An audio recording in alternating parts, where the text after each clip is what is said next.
Hello दोस्तों, welcome back. आप देख रहे हैं कॉफ़ी विद सुमित जैन। कई लोगों ने मुझे क्वेश्चन पूछा एक कि आप जो ये फ्रीबीज़ का जो हमारा सिस्टम है इंडिया में, जो इन्होंने लूट का काम शुरू कर दिया अपोजिशन ने सारों ने मिलके, और अभी तो इन्होंने एक नॉन डेमोक्रेटिक वर्ड बोलना इनके लिए गलत होगा। नॉन डेमोक्रेटिक जो अलायंस इन्होंने शुरू किया है 26 चोरों ने इकट्ठे मिलकर, इसका इम्पैक्ट क्या होने वाला है इंडियन पॉलिटिक्स के ऊपर और 24 के इलेक्शन के लिए इनकी क्या तैयारी है। मैंने बहुत वीडियोस बनाए हैं इसके ऊपर कि ये ऐसा टूल किट है कि पूरे दुनिया के रिसोर्सेज को इकट्ठा करके मोदी जी को हराने के ऊपर ये सारे आने लगे हुए हैं, और इसका इम्पैक्ट क्या होगा और हमने इससे बचना कैसे है, गवर्नमेंट को क्या काम करने चाहिए, ये मैं सारी बातें आपके साथ डिस्कस करने वाला हूँ। सो बने रहिए एंड तक। दोस्तों, पहले तो आपको ये समझना है कि जो हमारा पॉलिटिकल सिस्टम है इंडिया का, वो अमेरिकन या ब्रिटिश सिस्टम की तरह नहीं है। वहाँ पर दो पार्टीज़ हैं जिसके बीच में लड़ाई होती है, और वो आगे जो जीत के आता है वो गवर्नमेंट बनाता है। इंडिया में मल्टी पार्टी सिस्टम है, जहाँ पर हर एक गली में एक नई पार्टी है। तो एक तो ये हमारा जो लैंडस्केप है पॉलिटिकल, वो बहुत कॉम्प्लेक्स है। लेकिन उस कॉम्प्लेक्सिटी में एक ये नया सिस्टम शुरू हो गया फ्रीबी का, भी ये फ्री वो फ्री, बिजली फ्री, लोन माफ़ कर देंगे। ये एक बहुत बड़ा फैक्टर निकल के आया है रिसेंटली, जो कि इलेक्शंस के आउटकम को इफ़ेक्ट करता है। अब देखिए, कांग्रेस पार्टी जो है, उन्होंने सबसे पहले ये काम शुरू किया था, जैसे इन्होंने मनरेगा शुरू कर दिया, भी आपको इतने पैसे मिलेंगे। कभी इन्होंने बोल दिया लोन माफ़ कर देंगे, और इसके बेसिस पर बिना किसी परफॉर्मेंस के, बिना कोई काम किए, ये वापस दोबारा से गवर्नमेंट में आ जाते हैं। दूसरा, आपने देखा केजरीवाल को भी, आम आदमी पार्टी वाला, वो भी एक ऐसा प्लेयर बन के आया है जो सिर्फ ये वादे करता है कि 200 यूनिट फ्री दूंगा, पानी फ्री दूंगा। उसके बाद फिर जब इलेक्शन जीत जाते हैं इस बेसिस पर, उसके बाद फिर कंडीशंस लगानी शुरू करते हैं जिसमें कि ज़्यादातर लोग उसके अंदर आते ही नहीं हैं। अब आप देखिए, इन लोगों का जो मैनिफेस्टो है उसके अंदर डेवलपमेंट की कोई बात ही नहीं होती। इनका मेन मुद्दा होता है हम टिकट फ्री दे देंगे आपको, बिजली फ्री दे देंगे।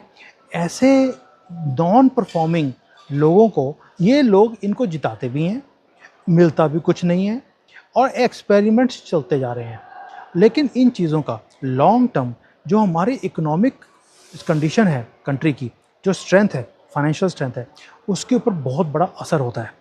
अब आप देखिए कांग्रेस पार्टी को, हम उसका एग्जांपल इसलिए दे रहे हैं क्योंकि उन्होंने अभी जब इलेक्शंस हुए कर्नाटका के, उसके अंदर इतनी फ्रीबीज उन्होंने अनाउंस कर दिए, मुसलमानों को अलग कर दिए, लोगों को बाकियों को अलग कर दिए, ताकि सबको, फिर वो बोलते हैं इंक्लूसिव हमारे पॉलिसीज़ हैं।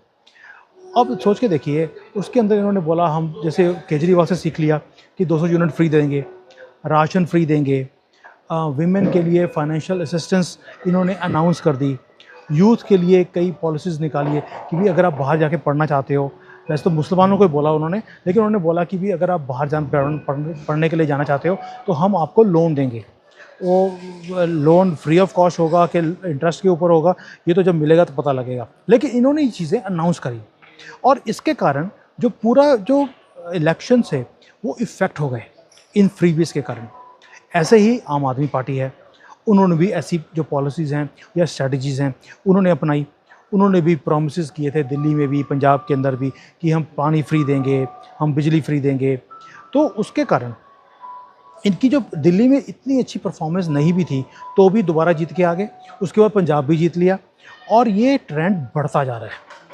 अब इन दोनों का सक्सेस देखने के बाद अब दूसरी पार्टीज़ भी इसमें जुड़ जाएंगी कि भाई हम भी कुछ ना कुछ फ्री दे देंगे, कभी बोल देंगे हम लोन फ्री कर देंगे। अब आप सोच के देखिए, जब लोन फ्री कर दोगे, बैंक्स का हाल क्या होगा, बैंक से डूब जाएंगे कैसे। अब यही काम जो है हमारे आसपास की जो कंट्रीज थी उन्होंने भी किया था। श्रीलंका का हाल हमारे सामने है, पाकिस्तान का हाल भी यही है। 75 सालों से उन्होंने सिर्फ इलेक्शंस को जीतने के लिए ये प्रॉमिसेस करते गए, और आज वो दोनों कंट्रीज बिल्कुल दिवालिया हुई पड़ी हैं ना। ये जो आप सोच के देखिए, जो ये प्रॉमिसेस हैं, ये वोटर को तो अपील करता है, लेकिन ये एक रेकलेस वो पॉलिसी है जो हमारी लॉन्ग टर्म ग्रोथ और जो लॉन्ग टर्म डेवलपमेंट है उसको इफ़ेक्ट करती है। वो कैसे? आपको याद होगा कि 2014 से पहले अगर हमने 1000 करोड़ की भी कोई चीज़ गवर्नमेंट ने खरीदनी होती थी तो गवर्नमेंट बोलती थी हमारे पास पैसे नहीं है, हम बड़ी गरीब कंट्री हैं। और आज आप देखिए, मोदी जी ने कभी भी कोई फ्री की चीज़ देने की प्रॉमिस ना किया है, ना दिया है।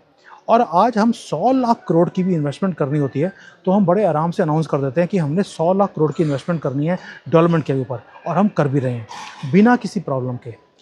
अब देखिए ये चीज़ें होती हैं फ्री और नॉन फ्री के। जब आप कंट्री चलाते हो तो कितना फ़र्क पड़ता है।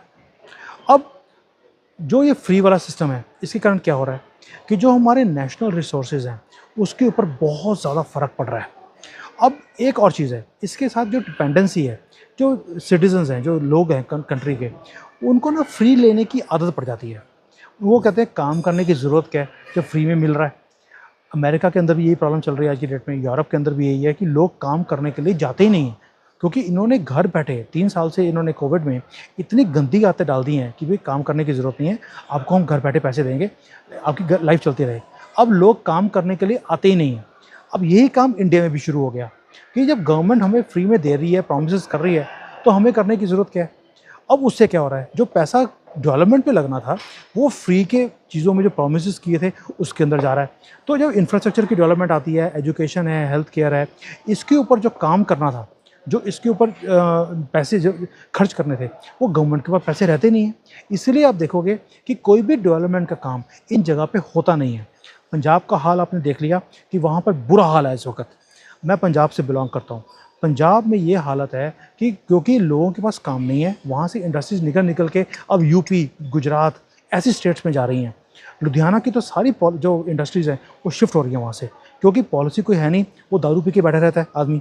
ऊपर जो आदमी है उसको सिर्फ, क्या बोलूँ मैं उसके, उस बंदे के बारे में, काला कौवा ऐसे नहीं बोलते उसको। तो इस चक्कर में क्या हो रहा है कि जो स्टेट है, रिचेस्ट स्टेट होता था किसी वक्त पे, आज बिल्कुल ख़त्म हो गया है बिकॉज ऑफ दिस पॉलिसीज़। अब मैं आपको पूछता हूँ कि क्या इन लोगों की क्रेडिबिलिटी है? क्या डेमोक्रेसी इसी को बोलते हैं? अगर इसको डेमोक्रेसी बोलते हैं तो मैं चाहूँगा कि डेमोक्रेसी इंडिया में ख़त्म कर दी जाए, या तो कम्युनिस्ट रूल आ जाए या डिक्टेटर आ जाए। अगर ऐसी डेमोक्रेसी चलानी है कि फ्री में कुछ भी अनाउंस करके आपकी परफॉर्मेंस हो ज़ीरो, फ्री का कुछ भी अनाउंस करो और आप इलेक्शंस जो है बिल्कुल आप सिनेरियो ही चेंज कर देते हो, ये डेमोक्रेसी नहीं है और ये डेमोक्रेसी हमें आगे नहीं लेके जा सकती। अब अगली बात, जैसे जैसे 24 के इलेक्शंस पास में आ रहे हैं, आप देखिए फ्री भी जो कल्चर है ये बढ़ता जा रहा है। अभी ये चार जो 26 चोर हैं ये इकट्ठे हो गए। मैं चोर वर्ड इसलिए यूज़ कर रहा हूँ बिकॉज 70 सालों से हमने इनको चोरी करते ही देखा है, घोटाले करते देखा है। अब इन्होंने इकट्ठे मिलके, ये आपको क्या लगता है, ये दुश्मन थे एक दूसरे के जान के, आज इकट्ठे हो रहे हैं। क्यों? क्योंकि इनको मालूम है कि मोदी जी को ये नहीं हरा सकते, क्योंकि मोदी जी की परफॉर्मेंस बोलती है दुनिया में भी और इंडिया में भी, और लोग मोदी जी के साथ खड़े हैं। अब ये सारे इकट्ठे मिलकर दुश्मन इकट्ठे हो जाएं, अगर इससे बड़ी परफॉर्मेंस का जो सर्टिफिकेट है ये नहीं मिल सकता मोदी जी को। बट ये इकट्ठे होकर क्या काम करेंगे, ये पहले तो वोटर्स को वही लुभाएंगे, ये फ्री और जो फ्री इन्होंने पहले दिया है उससे भी बढ़ चढ़ कर ये प्रोमिस करेंगे, और ये हमारी कंट्री को खोखला करने वाली पॉलिसीज़ बनाने वाले हैं, ताकि हम पहले भी गरीब कंट्री कहलाते थे, अब फिर हम गरीब कंट्री कहलाएं 24 के बाद। इससे क्या होता है कि जो लोग हैं वो छोटी छोटी प्रॉब्लम्स में फंसे रहते हैं कि सड़कें बना दो, हमें पानी का कनेक्शन दे दो, हमें गैस का सिलेंडर दे दो, इसी चीज़ों में फंसे रहेंगे। वो कभी भी बड़ी जो चीज़ें आज मोदी जी ने जो सपने दिखाए हैं हमें, और जो सपने हमने देखने शुरू कर दिए कि हम एक डेवलप्ड कंट्री बन सकते हैं, जो इंफ्रास्ट्रक्चर हमने खड़ा किया बिना किसी के सपोर्ट के, हमने खुद किया, और जो फाइनेंशियल सेक्टर है बना इतना स्ट्रांग हो गया इन चीज़ों के कारण। जो पहले फ्रेजाइल 5 थे, आज हम टॉप 5 पे आए हैं बिकॉज हमने ये फ्रीबी की जो पॉलिसीज़ थी इसको अडॉप्ट ही नहीं किया। हमारा जो फिजिकल डेफिसिट था, जो हर साल बढ़ता जा रहा था, वो कम होना शुरू हो गया बिकॉज नो फ्रीबीज। ये जो चीज़ें हैं फ्रीबी वाली, ये गवर्नमेंट को बंद करनी पड़ेगी। अब इसके लिए क्या काम करना पड़ेगा, इस ट्रेंड को ख़त्म करने के लिए एक तो ये है कि लोगों को एजुकेट करना पड़ेगा। देखिए हम 1000 साल से गुलाम रहे बिकॉज ऑफ दीज थिंग्स। लालच दिया किसी ने, हमने अपना धर्म तक चेंज कर लिया, मुसलमान बन गए क्योंकि किसी ने लालच दिया हमें। फिर उसके बाद मार पीटा किया तो हमने अपना धर्म चेंज कर लिया। हमने तो दरवाजे खोल दिए अपने किलों के, सिर्फ इसलिए कि किसी ने हमें थोड़े से सोने के सिक्के प्रॉमिस किए थे। हमने अपनी गवर्नमेंट्स को हरवा दिया। अब हम फिर वही काम कर रहे हैं। अब पहली बार हमारी गवर्नमेंट आ रही है, कुछ ना कुछ फ्री के चक्कर में हम अपनी गवर्नमेंट को हरा रहे हैं डिफरेंट स्टेट्स में, और 24 में भी यही हाल होने वाला हमारा। मैं ऑलरेडी इसके ऊपर वीडियो बना चुका हूँ, आप देख सकते हैं। अब इससे क्या होगा, दोबारा से हमारा कंट्री वीक हो जाएगा, गरीब हो जाएगा, डेवलपमेंट रुक जाएगी और ये सारे चोर हमारे सिर पर आके हमारी ज़िंदगियों का सौदा दोबारा करेंगे, जो जैसे इन्होंने पहले भी चाइना के साथ और बाकी वर्ल्ड के साथ हमारी ज़िंदगियों का सौदा 2008 में 2006 में इन्होंने किया था। अब देखिए, जो पुराना हमारा आरबीआई का गवर्नर था रंगराजन, मैं उसका बिल्कुल भी हिम्मती नहीं हूँ। एक नंबर का नेगेटिव आदमी है, कांग्रेस की भाषा बोलता है। लेकिन उसने भी बोला था कि अगर हमें अपनी कंट्री को तरक्की देनी है, हमें कहीं ना कहीं फिजिकल जो डिसिप्लिन होता है उसको मेंटेन करना पड़ेगा। दूसरा, जो इलेक्शन कमीशन है, इसे भी थोड़ा सा स्ट्रांगली इन लोगों को ना, जो ये फ्री भी देते हैं, इनको रोकना पड़ेगा कि भाई जो आप इलेक्शंस में इतना फ्री देते रहते हो, आप ये नहीं कर सकते, क्योंकि ये कंट्री की इकोनॉमिक हेल्थ के लिए ठीक नहीं है। और लास्टली मुझे लगता है कहीं ना कहीं गवर्नमेंट को ये जो कैंपेन है वोटर्स को जगाने का, जैसे मैं ये कर रहा हूँ काम, मैं ये काम इसलिए कर रहा हूँ ताकि इंडिया में जो वोटर है उसको जगाया जाए भी भैया आप क्या कर रहे हो, मुझे बाहर बैठे इंडिया की और भारत की मुझे चिंता है, आपको वहाँ बैठ के चिंता नहीं है, ना तो कंट्री की चिंता है ना अपने फ्यूचर की चिंता है। आपको जागना पड़ेगा और आपको लोगों को जगाना पड़ेगा, ऐसे कंट्री तरक्की नहीं करेगी। मैं नहीं चाहता हूँ कि कंट्री दोबारा से उसी सर्कल में चले जाए जैसे 2014 से पहले कांग्रेस ने कर दिया था, फ्रेजाइल 5। सो दोस्तों, मुझे मालूम है कि ये पॉलिटिकल पार्टीज़ के लिए बड़ा ईजी काम है, कोई परफॉर्मेंस करने की ज़रूरत नहीं है। 5 साल पहले लूटो कंट्री को, उसके बाद कुछ ना कुछ फ्री में अनाउंस कर दो और उसके बाद क्या है, इलेक्शन जीतो और दोबारा से लूट का काम शुरू कर दो। अगर इकोनॉमिक स्टेबिलिटी चाहिए, अगर आपने दुश्मनों को और दुनिया को आंख से आंख मिलाकर बात करनी है, उसके लिए आपकी इकोनॉमिक स्ट्रेंथ बहुत ज़रूरी है। और ये फ्रीबी वाला कल्चर हमें ये इकोनॉमिक स्ट्रेंथ नहीं दे सकता, ये हम देख चुके हैं। और ये फ्रीबी वाले जो बंदे जो प्रॉमिस भी करते हैं, कितने लोगों को फ्री में मिलता है, आप इसका पहले डाटा तो निकाल के देखिए। बहुत ही कम लोग हैं जिनको फ़ायदा मिलता है, लेकिन फंसते सारे हैं इस चक्कर में। इसका रिस्क कितना बड़ा है आपको अंदाज़ा भी नहीं है। सो दोस्तों, प्लीज़ इस अगर प्रॉस्पेरिटी को कंटिन्यू रखना है जो मोदी जी ने शुरू करी है, शॉर्ट टर्म में भी और लॉन्ग टर्म में भी, आपको इस फ्रीबी के कल्चर से बाहर निकलना पड़ेगा। मोदी जी को भी चाहिए कि इलेक्शन कमीशन को बोलकर या किसी को बोलकर जो भी करना है, ये फ्रीबी सिस्टम को बंद कराना पड़ेगा। बेशक ये इसके लिए आप सुप्रीम कोर्ट का सहारा लीजिए, बेशक आप किसी का सहारा लीजिए, बट इस कंट्री को आगे लेके जाने के लिए इस कल्चर का खात्मा होना बहुत ज़्यादा ज़रूरी है। आप भी जागरूक होइए, लोगों को जागरूक करिए, इस वीडियोज़ को शेयर कीजिए। थैंक यू दोस्तों, जय हिंद।